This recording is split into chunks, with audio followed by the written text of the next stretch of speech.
Okay, guys, we are now moving back into the Americas. We have seen this as one of our last river civilizations that was isolated from our other river civilizations. We're coming back to it in chapter 20, and we are going to be looking at what has developed. A lot of it has developed from the old roots of the from chapter 7 that we have seen. We're going to see that what we're looking at now is we've talked about the Inca previously, we talked about the Mayan, and we're going to see that a new group of people is going to migrate into this area called the Toltec, and they're going to create their capital in Tula, which is just north of Mexico City. We're going to see they're going to bring advances into irrigation, which we'll talk about the Chinapas in a second, but they're going to grow things that are native to the area. Again, one of the most prominent things is maize, which is corn, beans, peppers, tomatoes, and cotton. And we see that, again, just like all river civilizations, because of advances in agriculture, not everybody needs to tend to the fields. And we're going to see people could specialize in things such as weaving and pottery, doing things with fine metals, and cultivating stuff that is just indigenous and cultural, like celebrations. And so we're going to see the Toltecs will have a large relation to the Mayan and the Yucatan. But just like all of these civilizations, we're going to see civil conflicts with people coming in and nomadic settlers, that they will lose power. And so one of the cool things about irrigation at this time is what we're going to talk about is the Chinapas. We know eventually the Toltecs are taken down, the Aztecs come in, they're one of a migratory group that move in, and we're going to see they create their capital in this city we know as Mexico City, but it's Tenochtitlan. We see they develop an agricultural system that's called the Chinapa. So what the Chinapa is, and y'all probably have this on your study guide, is they take the lower bed of the lake, and they take all this fertile land on the bottom. I just clicked on the screen. They take all this fertile land on the bottom. Gosh darn it. Sorry, guys. They take all this fertile land on the bottom and they move it to the top. And so now they have water to irrigate their very fertile land, and this leads to increased productivity. And we're going to see that they're able to cultivate multiple times throughout a season. Because of this multiple harvests, we're going to see less people are needed to work in agriculture, and we're going to see that our agriculture production will increase, allowing other people to move into other industries. So here is a good example of how Tenochtitlan looked. We're going to see it's based on a lake, and they're on top of this lake. They're taking out the bottom of the muck and the river, putting it on top of the land to make it very fertile. And we're going to see that this leads to increased agricultural productivity, and the Aztecs are able to dominate a large area because of their agricultural productivity. So you're eventually going to see this image on something later, but I just want us to refer where the Aztec Empire is. We know it is in modern Mexico City today, but it's in this area called Tenochtitlan. And we're going to see that is the core, that is where the main city is. And eventually, because of the military might of the Aztecs, they're going to be able to take over certain areas and require tribute from them. And so you see that lighter beige area is the area that provides tribute, which they will provide money to the Aztecs. And we will see the Aztecs will form an alliance with other groups in the area, and this will be called the Triple Alliance, and that's what allows them to dominate. So we're going to see Itzcoatl and Montezuma I conquered the area of the Oaxaca area and basically controlled Tenochtitlan. They control everything from the Gulf Coast to the Pacific Ocean. And we see that this is our largest civilization, nearly totaling 21 million people. So in Aztec society, we're going to see the patriarchs still dominate that we've seen in most river civilizations, where men were at the top. And we're going to see men are at the top based on their battlefield performance. And we see noblemen will receive military training, they'll get land, and we see that they also receive tribute in form of agricultural products from the commoners. Women's main role in society, just like we've seen in all river civilizations, is bound to the home, bound to childbearing.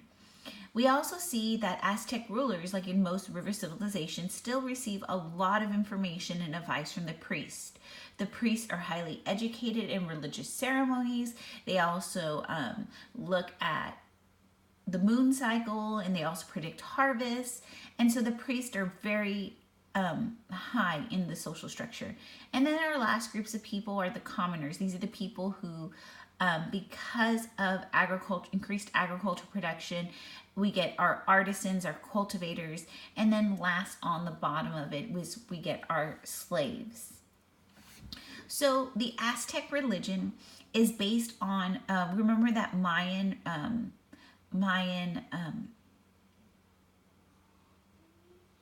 the Mayan creation story that we talked about last year, about how the Mayans believed that God created man and woman from corn and water. And so we see that they believe that human sacrifice is a way to show the gods their endearment for them, and they will sacrifice humans in the bloodletting process. And they feel that by giving blood to the gods will make it rain so that they have fertile agriculture. And that god that they worship, his name was Quetzalcoatl, the feather serpent god. Remember, we talked about this last semester with the Mayan creation story, that they believe Quetzalcoatl, this serpent feather god, would come back.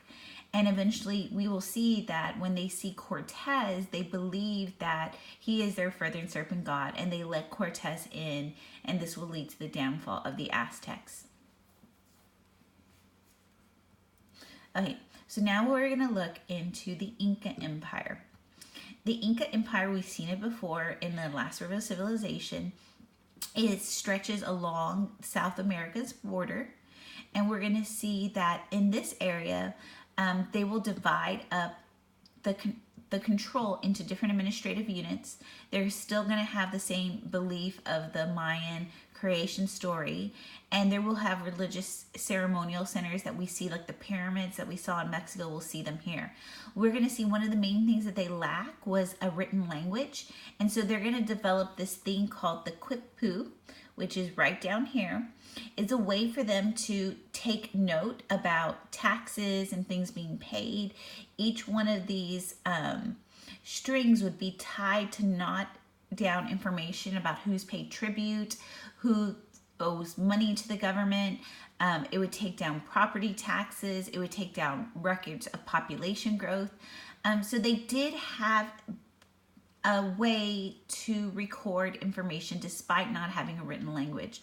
Also, the Inca Empire will create an extensive road system, which is similar to the Roman road system that we've seen.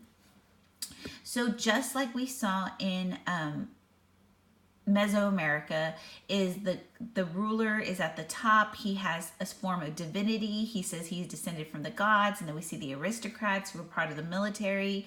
They lead very good lives. Then we see the priest who carried out religious ceremonies, and they also led harvest, and they led prayer. Will be up there in class. And then we see the peasants who worked on the land at the bottom, along with their cultivators. We see in Inca religion, they did believe in a supreme divinity, Inti, the sun god, and Varoka, the creator of the world and everything in it. They taught, just like we see with Zoroastrianism, that sin was a violation of the social order, and if you did this stuff, you would pay for your sins in the afterlife.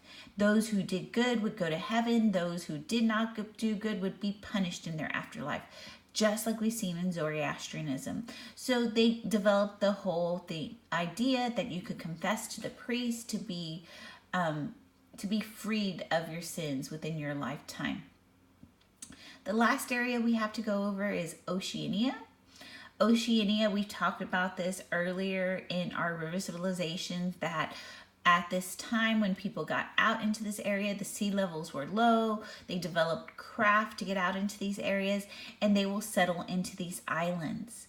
We're going to see trade in Oceania is going to link all these small islands together. They will have agricultural surpluses, and so people will develop into different trade organizations to create stuff. Because of the increased agricultural production, we can have pottery, we could have decorative ornaments, we could have the building of weapons. We're going to see that their agricultural society will be productive, and we'll see mainly their food is a little bit different than what we've seen in most river civilizations. They will rely on yams, sweet potatoes, bananas, and coconuts. They will domesticate some animals such as pigs and dogs. Just like we've seen in Mesoamerica, there was not much domesticated animals. There was not much meat in their diet. We're going to see by the 14th century, there's going to be increased trade amongst these people. They will get to South America and they will trade, and this will lead to their increased population. We're going to see their social structure. It is just as similar to the Americas, where the ruling chiefs are at the top. They're going to claim divine divinity. They're going to organize a military. The aristocrats will be people in public affairs and government affairs. And they take agricultural surpluses from the commoners as tribute. And then we get our specialized workers because of extra cultivation on the fields. We get specialized workers that in cultivation, construction, and in pottery and weaving. In religion in Oceania, we're going to see they recognize their own deities, and they'll differ from island to island. We'll see the priest will serve as the same role as a mediator between the humans and the gods. He will pray to the gods and for good harvest. And we're going to see they will develop temple-like structures to worship their gods. Okay, so we're done with the PowerPoint. What we're going to look at next is a document that you should have gotten. Let me zoom in.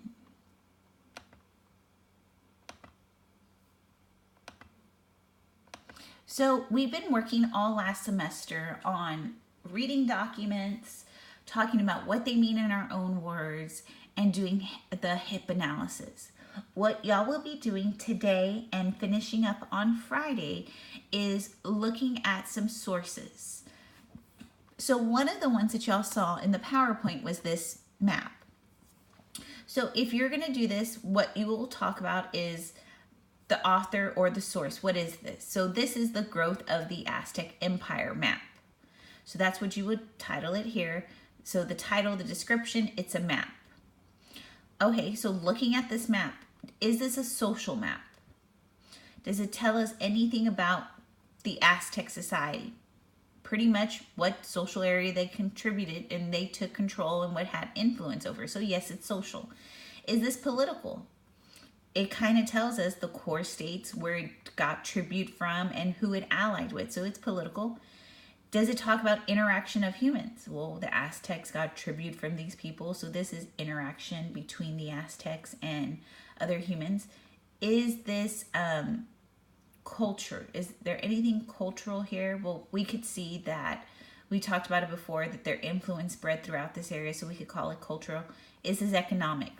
This is economic because we could say they got tribute from these areas. So we basically went through this one, and you could label the category, but tell me why. And so in your own words, what's the main idea of this document? Well, basically, this document is telling us the area the Aztecs controlled, who they were allied with, right? We had some allied states that they had, and then who they collected tribute and who they conquered through military conquest. So we just did document 1 together. You will do document 2 on your own. You will do document 3 on your own. I want us to look at document 4. Okay, so what this is, this source is called Tribute Demands. The title and description, it's a picture, right, that's telling us about tribute. I want you to do the spice categories on your own, but when you look at this, let me zoom in. It won't let me zoom in any further.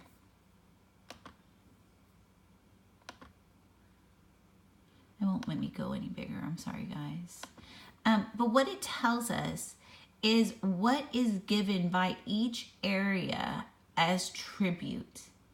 So we're going to see different items being given for tribute from different areas of the Aztec Empire. So this is why I wanted to go over this one with you, because the image is not as big. You'll do document 5 on your own, document 6, document 7, you should probably get Chinapas from. And so this should be done today. You work on some of it today, then go work on your study guide. Then you should also work on this on Friday, and it's due to the sub on Friday. So let me try to see if I could get that.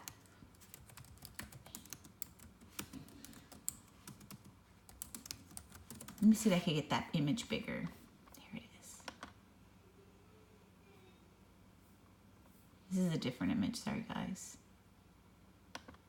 I'm looking for the one with the headdress. There we go.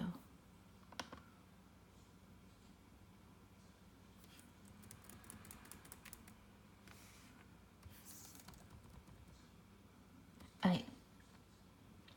So here's the image that we were looking at on that document. But basically there is jaguars, there is silver, there is pottery. Here's another cheetah. I don't know if that's a cheetah or a jaguar.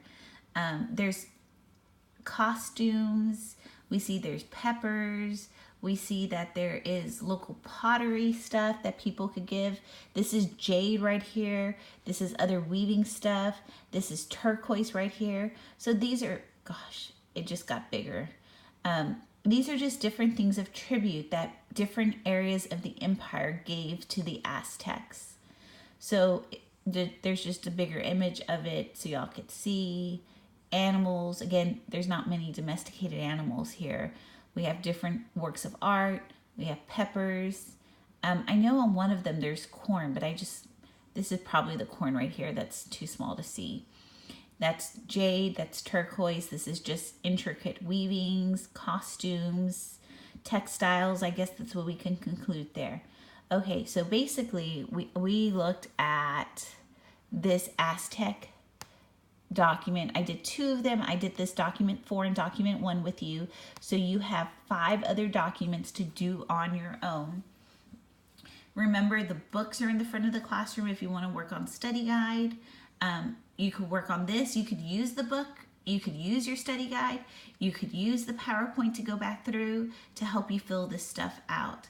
This will be taken up for a grade. I will grade them and then put grades in the grade book and try to get them back to y'all. If you have any questions, email me. On my Google account, it's cverdon@tch.wisd.org. Okay, good luck, guys. Bye.